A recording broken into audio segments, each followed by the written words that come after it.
The following program was provided by an independent producer solely responsible for its content. The opinions expressed do not necessarily represent the views of this station, its staff, board of directors, or underwriters. Welcome to The People's View.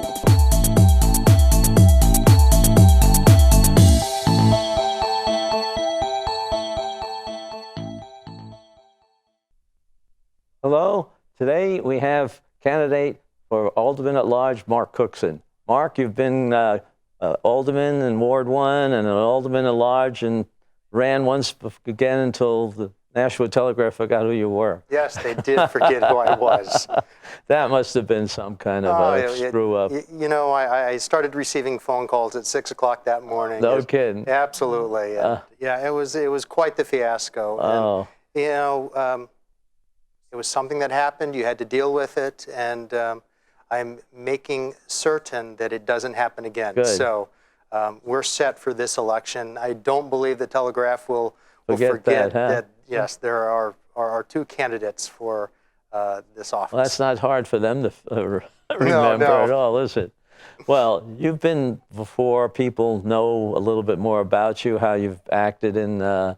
One thing I remember being a resident of Ward 1 of the meetings you held for the voters. I loved the meetings. You explained everything that you did and why you did it. Well, you know, coming from business, yeah. I think you come with a certain understanding that you need to share information. Mm-hmm.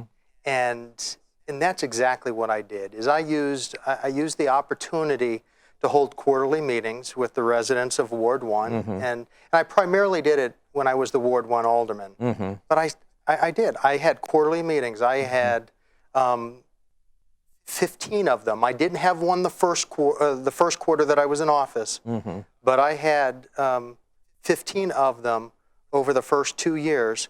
And that's exactly what I did. Held them at the high school. You know, when I first started, we probably had just a handful of folks that were there, maybe, you know, a dozen folks mm-hmm. at most. And by the end of, you know, that 2 years, that 4 years that I was the ward alderman, we were packing one of the boardrooms at the high school. Mm-hmm. And it turned out to be not just a Ward 1, but we had, you know, people from other parts of the city coming in mm-hmm. because they were just thirsting for knowledge about what was going on in the city. Why was this happening? Why are you doing this? And so, yes, it gave me a real good opportunity to reach out to the community and just share the knowledge because it was new to me. Mm-hmm. You know, mm-hmm. I'd never been in politics before. Mm-hmm. I got involved because I didn't feel like I was being represented. And so I used this as a vehicle to get out and communicate with my constituents. Mm-hmm. And it served me well, it served the constituents well, but it served me just as well because it gave me the opportunity to listen. Mm-hmm. And so whether I was doing quarterly ward meetings, which turned out, like I said, mm-hmm. into something broader than that, or I was doing a weekly radio show at the same time on WSMN 1590, you know, all of these are opportunities to get information out to the public. Mm-hmm. And so it was a good learning experience for me, and I think the people enjoyed it. As a voter, I appreciated it too. And what I really appreciate now is that there are several aldermen that are doing it now. Right. And aldermen had done it before me. Mm-hmm. Don't get me wrong. I wasn't the first one to do it, but it hadn't been done in a very long time mm-hmm. when I decided that I needed to do it for mm-hmm. my constituency. So. Yeah, I really like the fact that there are several aldermen now. Alderman Shoneman in Ward 3, Alderman Siegel in Ward 9, or at least two of the folks that I mm-hmm. know are conducting them regularly. Mm-hmm. I know there are a couple of others that do maybe an annual meeting. Mm-hmm. But yeah, I think it's fantastic that they're actually reaching out to the citizens of Nashua. Yeah. I wish some of the representatives did more of that too. I mean, we did it here in Ward 1 for the first time with two new people who did very well, and we have now a new senator over there. Yes. So that worked out well. But going back to the time that you have served, what do you think were some of your biggest accomplishments on that? You know, that's a good question. So I served for 8 years. I served between 2006 in 2013. 2006, my first 4 years, I was a ward alderman. And from 2010, 11, 12, and 13, those 4 years, I was an alderman-at-large.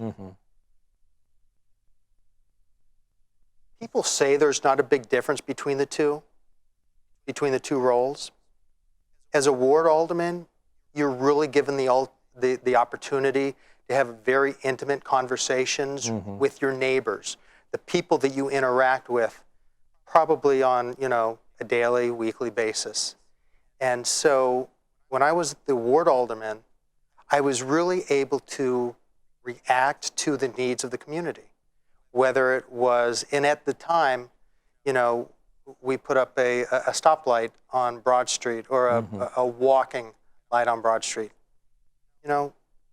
It served its purpose. It's not needed now, but that was, reacting to the needs of the citizens in Ward 1. There are several other, just making sure that people were represented, that you had bills or legislation that met the needs of them. There are several, but you served on a number of different committees. I have. And the one committee that remained constant throughout the entire that 8 years was the Budget Review Committee. And so that was an eye-opening experience and a very, very steep learning curve when it comes to city government and the budgets and how they're determined and where they're going to allocate their money and their funds to. So budget was a committee that I was on for 8 years. I was on infrastructure for a majority of that time as well, and I chaired that for the final 2 years of elected office. That was a great experience as well. I got to, Bob Dion was the chair of infrastructure for several years before he passed away. And he was a great man. Really enjoyed working with him. A lot of people on the board are good people that I enjoyed working with. Well, what do you think? Dick Flynn is another one. Who? Dick Flynn over in Ward 7. Yeah. You talk about a master of budget. Oh, really? Oh, my goodness. He was Knows a the huge numbers, loss huh? after he passed, yes.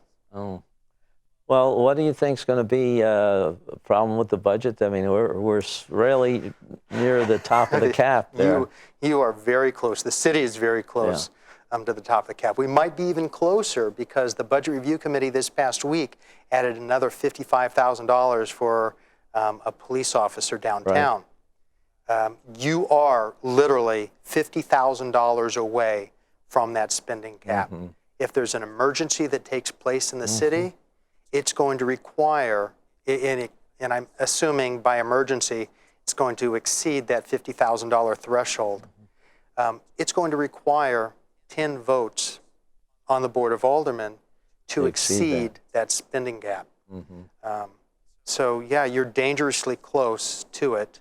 And next year is going to be even closer, especially if they add this item to the budget. Hopefully there will be some additional savings that are seen before the Board of Aldermen approve this year's proposed budget. We'll see. It's not set yet what the state's budget is either, so there's a problem with you don't know how much you're going to get or not get. We don't know how much we're going to get, and we don't know how much is going to be downshifted from Concord to the city of Nashua for us to pick up as well. A very, very difficult exercise. Well, the budget is sort of close. What's your deadline? The same as the state's, the end of June? Right. The expectation is to have it completed before the next fiscal year starts on July 1. That's, I believe, wishful thinking. I know that Alderman Dean, who is the chair of the Budget Review Committee, as well as the president of the Board of Aldermen, has every expectation that we're going to be able, or they're going to be able to meet that timeline. Several years in the past, it's gone beyond that July 1st, and in fact has gone into July as well as maybe even August. So We try to get it done. Do you have a continuing resolution or something Yes. to continue?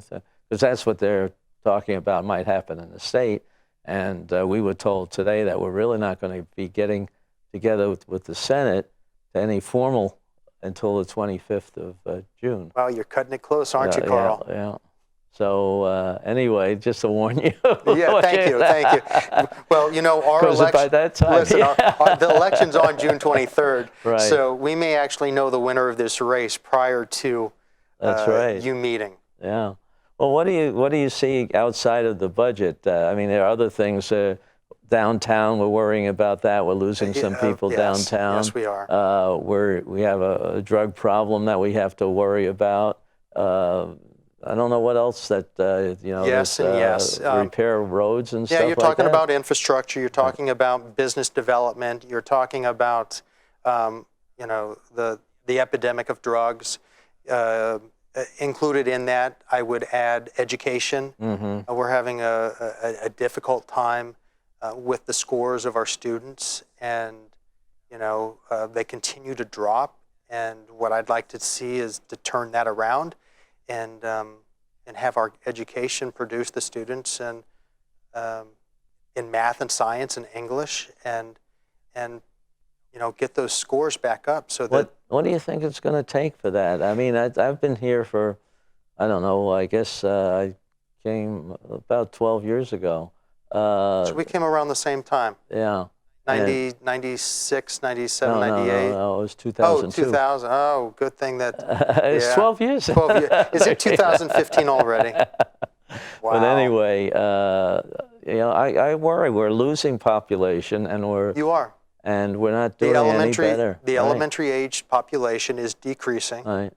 I think that there was an article in the Telegraph that mentioned that many of the middle school students are leaving middle school to go to alternative education sites, whether it be a charter school or whatever, and then returning in high school. So you're seeing a smaller population in elementary, a smaller population in your middle schools, and then we're still looking at about 4,000 students in high school. And so what that should tell you is that the teachers should be given a greater opportunity to instruct with less students in the classroom. I don't think that's happening. I think what we're actually seeing is an increase in class size. Really? At least that's what I saw when I was on the board through the end of 2013. We were seeing an increase in those class sizes, which didn't calculate to me. But that's what was being shared.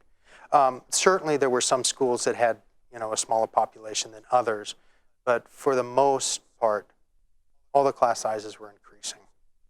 I think the difficulty is in my education is in secondary education, so I'm more familiar with the high school component. And I guess what I have a difficulty with in high school is the block scheduling that they've been experimenting with for several years now. As long as I can remember. Well, 2005, yes. So it has been several years. And the whole idea of block scheduling theoretically makes sense. It's to provide the student additional opportunities to really dive deep into the topic or the subject. And it requires the teacher, the instructor, to instruct in a different way. Because no longer are you, teaching your 50 minutes and then having the student go home and do homework. You've got, in essence, a 2-hour block of time where you dive deep into science experiments, or you go outside and you measure the angle of shadows, and you can work on volume and area type situations and things like that. What ends up happening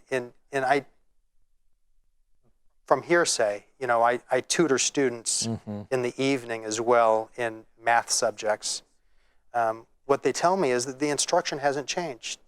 The instruction is 50 minutes, and this is a generalization. I'm sure it doesn't happen in every single classroom, but in some classrooms, they still teach for 50 minutes, in the latter half of the classroom, or the latter half of the class, they allow the students to do homework.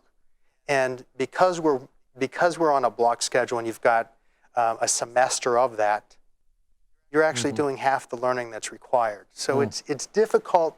So I hope they come up. I hope they dive into this. And this isn't a Board of Aldermen decision. No, This is I a know. Board of Yeah. Education I mean, decision. You don't have no control over anything Correct. but the total budget. The Board of Aldermen looks at appropriating a dollar amount, a bottom line amount to the school budget. And that's all we can do.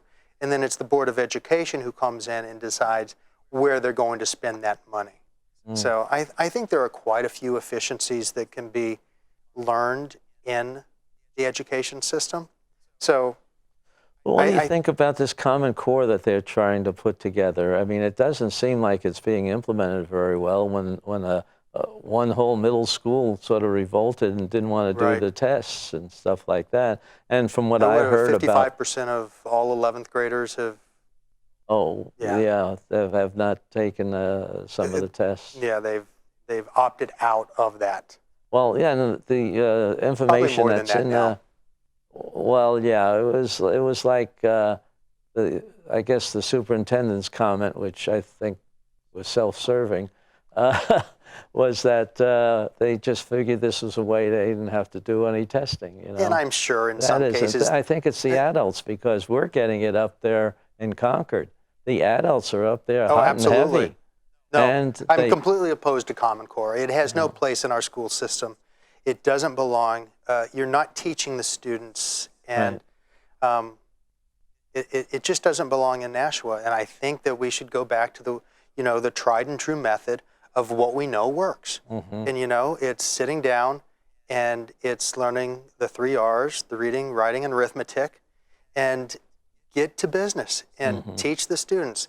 Now, of course, there are other issues that make their way into the classroom, and free and reduced lunch, and poverty, and hunger, and things like that. And the teachers are doing many, many more things to deal, or they're having more issues in the classroom, probably more than the teachers that we had when we were students. But a good teacher is able to motivate their students. And I'll give you one example. I was teaching a geometry class. I had 52 students in that geometry class, primarily 10th graders. I had 33 desks in my classroom. So what were my students doing? A couple of them sat on the air conditioner, a couple of them sat on the floor. And I will tell you that difficulty, those issues that were in that classroom, we all dealt with them. All the students dealt with them. I dealt with them as a teacher. And that by far was my most successful classroom in all my years teaching. Okay. That was my most successful classroom, because we all came together. We all dealt with the hardship that that we faced together, and I had more students excel in that classroom. Oh, that's absolutely. Nice. Well, So, congratulations on that thing. Thank you. But I know that's hard to do. Oh, it is. It's extremely difficult, and there were good days and there were bad days, but at the end of the year, we all came together, and it's really meaningful when that student comes to you and says, I learned something from you. You made math fun. So, yeah, that's quite a highlight. I was very fortunate in my high school to have teachers like that. Oh, yeah. It is a... We've got some great teachers here. Yeah. We absolutely do. Well, I've always wondered about the administration. Well, and that's another story. Yeah. And you look at the administration, you look at the salaries of the administration, and I'm thinking to myself, wow, if Superintendent Conrad wasn't making his salary and maybe reduced it by, $40,000, $50,000, that might be a couple more teachers in the classroom, or that might be a couple more paras that are able to address the issues. So that's the Board of Education decision. But my opinion is, I think we need to look at the money, where it's being spent, and then reallocate it so that we can teach our students. Do Does the superintendent deserve a salary? Yes. I don't know if he deserves one of that magnitude. Well, it depends. That's my opinion. Yeah. Does the administration in general are fairly well paid too? Oh, of course.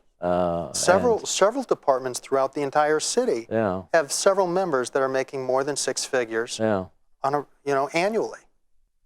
Well, we have to judge the people that we pay. I mean, on the commercial side, you got to deliver or you don't pay for performance. That's it. Right. And they always have other reasons why they need more money.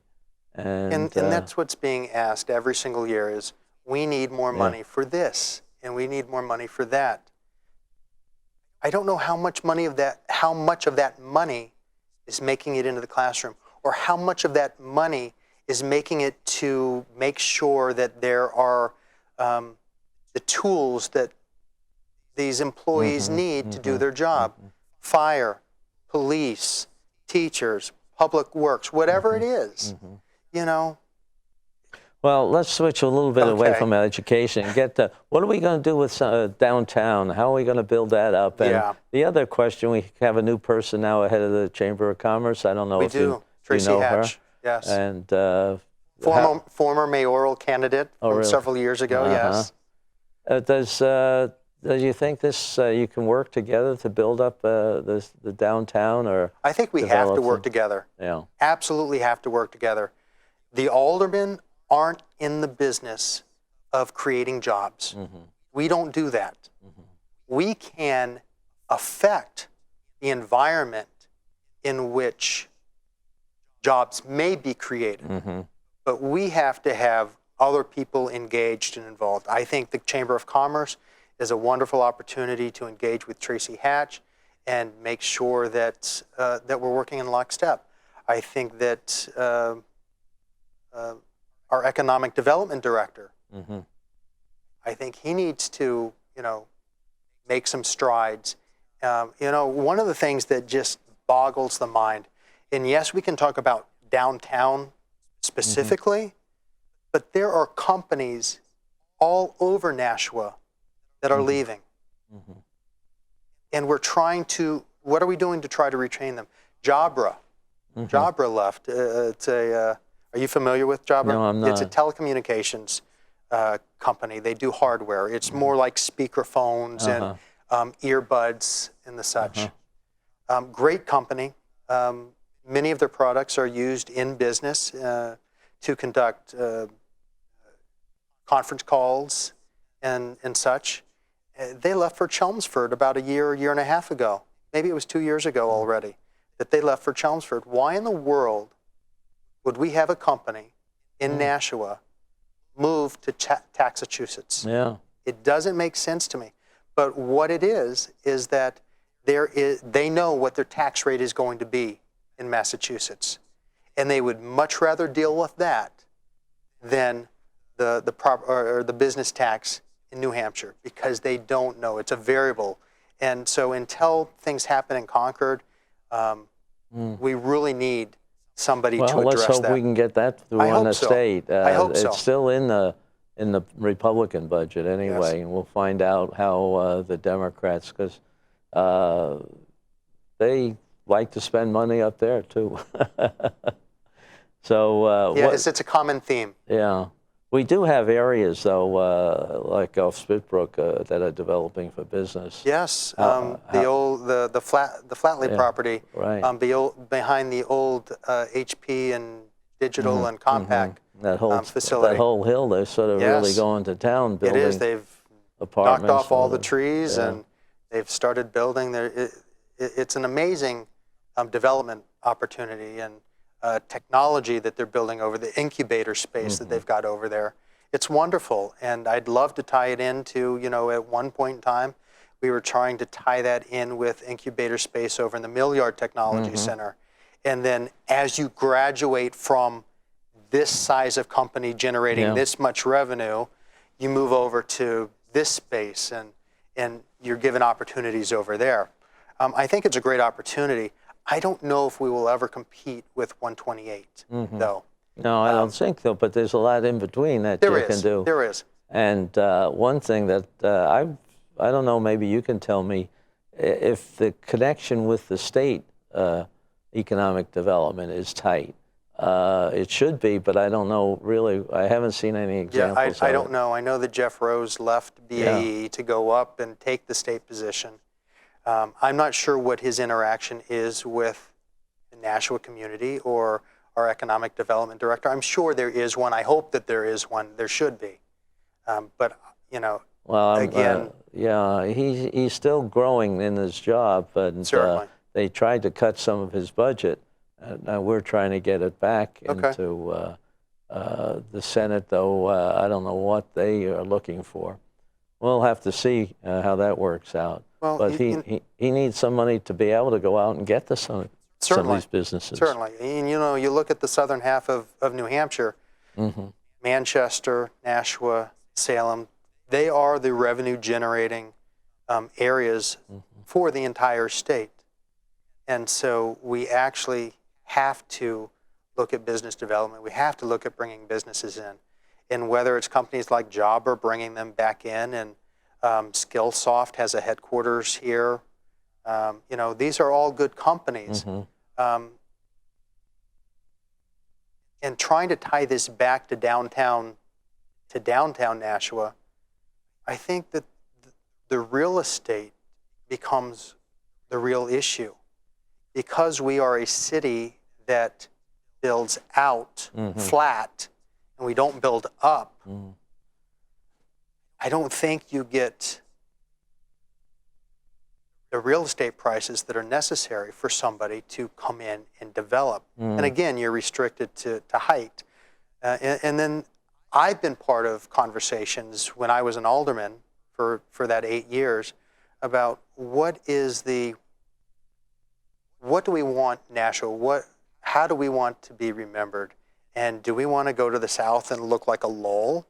Do we want to go to the north and look like a Manchester and, you know, some tall high rises? A lot of people really like the look and feel of Nashua. I personally liked the look of downtown Nashua when there were more brick, but that has passed. Well, hopefully they'll fix up the river a little bit. Correct. And so there are be always something opportunities, yes.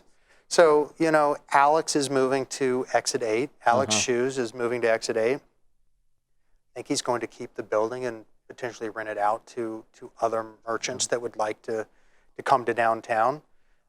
Persian Rug Gallery has been a staple downtown since, I want to say, the 1950s, 3 generations, going on 4 generations. Michael Timothy's is doing a wonderful job expanding to, you know, not just Michael Timothy's, but Surf. And yeah, a lot of restaurants, but not a lot of businesses to support the restaurants. So yeah, I'd love to see some additional development. I think there's some wonderful opportunity for a performing arts center. The Arts Commission just presented within the last 2 or 3 weeks. They gave a presentation at City Hall Auditorium, and they showed 6 potential sites, all downtown. Some of them would be over over existing parking lots. So I think there's probably some things that we need to think about there. We obviously have to think about parking downtown. I'd love to make parking downtown a little bit easier and more inviting for guests to come, because I guess I was having a conversation the other day with a constituent, and he was mentioning, you know, he doesn't care whether it's a business that goes downtown or it's a visitor that comes from, you know, another location and spends their money there, with Nashua being a destination. Right. So he wants Nashua to develop, but it doesn't matter to him whether it's business development or a destination. We've got 5 great opportunities throughout the year for people to come to Nashua, whether it be Taste of Downtown, to the Stroll, and everything in between, where it's a real destination. We have people come from all over. I know of somebody that comes from New York City to come to the Holiday Stroll. Really? Absolutely. And they come every single year, Carl. Is the town going to be doing that, or is the Chamber of Commerce going to be running these things? Or So it's It's the Great American Downtown Yeah. that Runs all of them? runs these Okay. activities. Yes. Okay, good. Well, you know, I'm sorry, but we've really run out of Oh my time. goodness. Thank you for coming in. Good luck in your running for election. How can people get in touch with you if they have questions? Carl, they can reach out to me. You can reach me on my cell phone, 603-892-3207, 603-892-3207. You're more than welcome to send me an email at mark@aldermancookson.com, mark@aldermancookson.com, and that's my website as well, aldermancookson.com. Okay. On Facebook, Twitter, just Google me. You'll And find me, no problem. Don't forget to vote, people. June 23rd. Right. It's just a couple And if days away. That's right. And if you can't be here, then get your absentee ballot from the city clerk's office. Right. Okay. And thank you for listening in. We are looking at the NashuaGOP.org website for the National Nashua City Republican Committee, and come to our meetings at the Crown Plaza the second Thursday of the month in August and September. And we'll have speakers there and other things that you might be interested in finding out if you're interested in getting involved with politics. Thank you very much for listening in. Thanks, Carl. Okay, thank you. The preceding program was provided by an independent producer solely responsible for its content. The opinions expressed do not necessarily represent the views of this station, its staff, board of directors, or underwriters.